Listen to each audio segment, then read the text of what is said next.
अस्सलामुअलैकुम, खुशामदीद मेरे चैनल पर। जी नए आने वाले मेरे चैनल को सब्सक्राइब कर दें और वीडियो को लाइक कर दें और साथ साथ कमेंट भी कीजिएगा। एंड ये वीडियो आप देख रहे हैं, यहाँ पर मैं काट रही हूँ बर्गर वाले बन और इनसे मैं बनाने जा रही हूँ आज बर्गर। आज हमने खाना बिल्कुल भी नहीं बनाया रात के वक्त, क्योंकि कल तो हम लोग गए थे बाहर होटलिंग के लिए, तो हमने उधर खाना खाया था। इस वजह से दिन को भी थोड़ा पैक करवा के लाए थे तो वहीं चल गया था, लेकिन अब शाम को दिल नहीं था कुछ और खाने का, तो इस वजह से बर्गर वगैरह बनाने लगे हैं आज। और ये बन वगैरह लेके आए हैं हम जाके, स्पेशली ख़ुद ही जाके लेके आए हैं। तो मैंने इतने ज़्यादा आज बर्गर बनाए हैं जैसे कि एक शॉपकीपर बनाता है। बहुत ही मज़े के, बहुत ही ज़बरदस्त किस्म के ये बर्गर बने हैं। आप लोग भी ये रेसिपी ज़रूर ट्राई कीजिएगा, क्योंकि ये रेसिपी मेरी अपनी ईजाद करदा है, मैंने कहीं से नहीं देखा। जिस तरह के रेडीमेड मिलते हैं उसी टाइप के मैंने बनाए हैं। और थोड़ी सी सब्ज़ी भी ले आई थी, धनिया टमाटर और एक बंद गोभी जो होती है वो, बंद गोभी सॉरी, बन को देख के उसको भी बन निकल गया, बट इट्स ओके। तो यहाँ पर अब मैं इसको काट रही हूँ बंद गोभी को। तो थोड़ी सी ये सख्त थी, लेकिन खैर काट ही ली। और मुझे इतना ज़्यादा प्रैक्टिस तो नहीं है, क्योंकि पहले कभी ये बंद गोभी वाले नहीं बनाए बल्कि दूसरे बनाती रही हूँ। तो लेकिन ये है कि बहुत अच्छे बने हैं। तो ये चीज़ आप ज़रूर ट्राई कीजिएगा, बहुत अच्छी है, बहुत ही डिलीशियस है। और आप एक टाइम का खाना स्किप कर सकते हो इसको, जब आप बनाते हो ना, तो फिर ड्रिंक वगैरह बंदा पीता है तो फिर बंदे का पेट फुल हो जाता है। तो यहाँ पर अब मैं इसको कट कर रही हूँ और थोड़ा इसको बाद में हल्का भी कर दूँगी, और हल्का इसको छोटा छोटा कर दूँगी ताकि ये मुंह में जाए और पता भी ना चले। क्योंकि इसके जो अगर बंद गोभी ज़्यादा बड़ी बड़ी हो तो फिर वो मुंह में जाएगी तो फिर टेस्ट नहीं आएगा उसका। तो इस वजह से इसको बिल्कुल स्मॉल और छोटे छोटे माइनर से इनके पीसीज होने चाहिए ताकि मज़ा भी आए खाने में। तो यहाँ पर अब इसकी स्पीड थोड़ी सी मैंने तेज़ कर दी है, क्योंकि आप मुझे देख देख के बोर हो जाएंगे कि ये सब्ज़ी काट रही है और दिखा रही है, अब काटे जा रही है सब्ज़ी। तो इस यहाँ से मैंने फास्ट कर दिया। अब यहाँ से बाकी बन भी मैंने उनको भी कट करना है, और उसके बाद इनको मैंने करना है फ्राई। फ्राई क्या करना है, हल्का फ्राई जो होता है।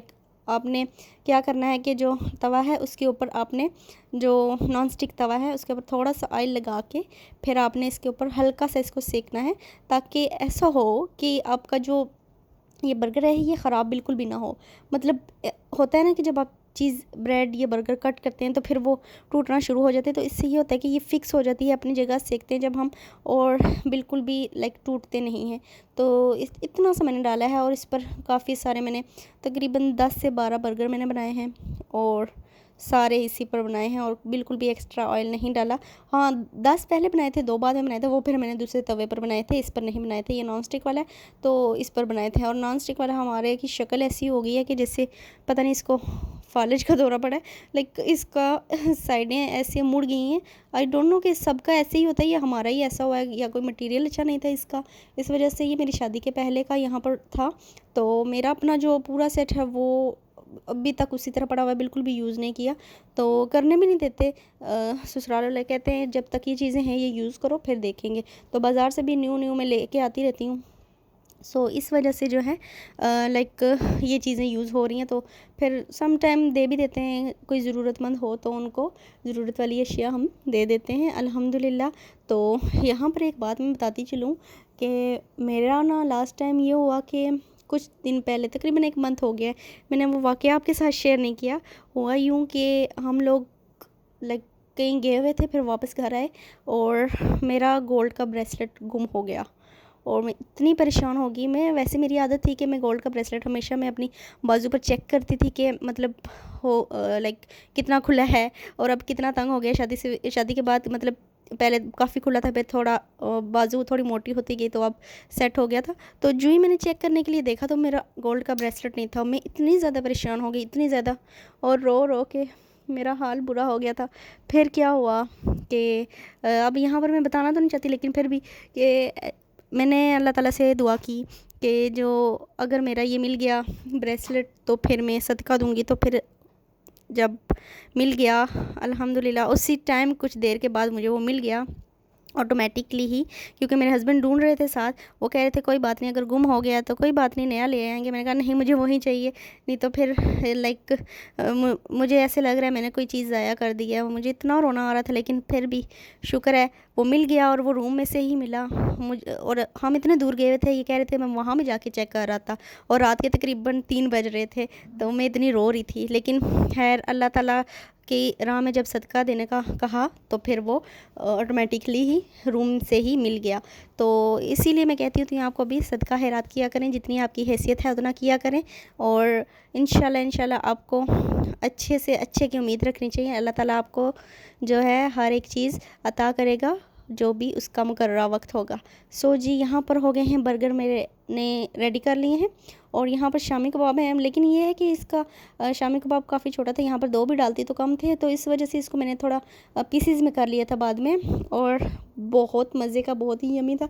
ये रेसिपी आप भी ट्राई कर सकते हैं। अब मैंने यहाँ पर नीचे लगाया है यहाँ पर सॉस, गार्लिक सॉस, और फिर ऊपर रखी है बंद गोभी, फिर ऊपर रखा है शामी कबाब, और उसके बाद किया है मैंने इसके ऊपर मायोनीज़ ऐड, जो ऊपर वाला इसका पार्ट है। तो बहुत अमेजिंग, बहुत ही डिलीशियस बन गया है, बहुत ज़बरदस्त। ये रेसिपी ज़रूर ट्राई करें, और यकीन जाने कि बाज़ार से सस्ते में ही घर में पड़ता है। और दूसरी ये बात कि चीज़ साफ़ सुथरी होती है, अपने घर की जो चीज़ होती है वो साफ़ सुथरी होती है, और इंसान जो है मतलब घर के हालात से बेहतर वाकिफ़ होता है। वो ख़ुद ब खुद ही मतलब अच्छे तरीके से बनाता है। बाज़ार वालों को हमने देखा हुआ नहीं होता कि वो कैसे बनाते हैं। तो सफाई जो है हम खुद रखते हैं, इस वजह से घर में खुद ही बनाएं तो बेहतर होता है। तो यहाँ पर हम गए थे मार्ट, यहाँ पर कुछ ज़रूरी चीज़ें लेनी थी। अभी तो आधी कार्ट भरी है, बाकी मैंने आपको शो नहीं की क्योंकि बहुत ज़्यादा रश था, और चीज़ें बहुत ज़्यादा लेनी थी, और फ़ोन पर ही लिस्ट बनी हुई थी, ऐसे याद नहीं रहता कि क्या लेना था क्या नहीं। आप भी जब जाएं कभी कहीं बाहर कुछ सौदा सल्फ लाना हो तो ज़रूर लिस्ट बनाया करें। ऐसे ही होता है कि कोई चीज़ मिस नहीं होती, और आपको सब कुछ जो है मतलब जो चीज़ लेनी होती है वो आपको मिल जाती है वक्त पर ही। तो ये ले लिया हमने लिप्टन की टी, और ये छोटा था इस वजह से अब मैंने बड़ा लिया है, और मैं वीडियो की वजह से थोड़ी साइड पर हो गई, मैंने यहाँ से उठाई है। तो बाकी भी बहुत सारी चीज़ें ली थी, बहुत ही मतलब क्योंकि मंथ का स्टार्ट था, 1 तारीख थी, इस वजह से ली थी। ये वाला जो व्लॉग है जो स्टार्ट से है वो आज वाला था, और ये वाला थोड़ा कल का था। तो कल 1 तारीख थी, इस वजह से जो है थोड़ी घर की शॉपिंग कर ली हमने, और जो सौदा सल्फ लाना था, ग्रॉसरी वगैरह, तो ये चीज़ें हम ले आए। और इसके बाद यहाँ पर मैंने लिया एक, ये क्या कहते हैं, एयर फ्रेशनर, जो कि मुझे पसंद था, तो मैंने चेंज करना था क्योंकि पुराने वाले को 60 डेज़ हो चुके थे ऑलमोस्ट।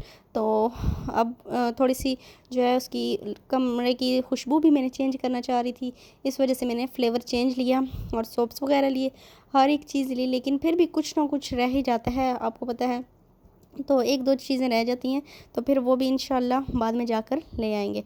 तो ये वाला मैं शैम्पू लेके आई हूँ, आई थिंक ये शैम्पू ही है, और बहुत अच्छा था। लेकिन इसको आई थिंक सर की लाइक जो जिल्द है उसकी लाइक जैसे मसाज करते हैं ऐसे लगा के इसको पहले यूज़ करना पड़ता है, वरना ये गिर ही जाता है। लेकिन बहुत जेल लाइक है और बहुत ही अच्छा है।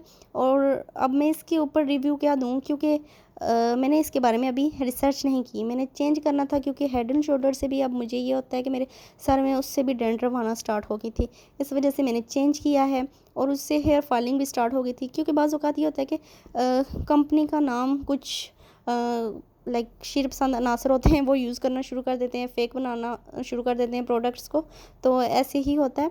तो अब ये मैंने ये आई थिंक इम्पोर्टेड है, ये यहाँ का नहीं है शैम्पू, और बहुत ही ज़बरदस्त है। और इस आई थिंक इसका मेरे पास जो था पिंक कलर में भी था एक शैम्पू, और वो भी बहुत अच्छा था, वो ग्रेप्स वाले फ्लेवर में था, उसकी भी खुशबू बहुत ज़्यादा अच्छी थी।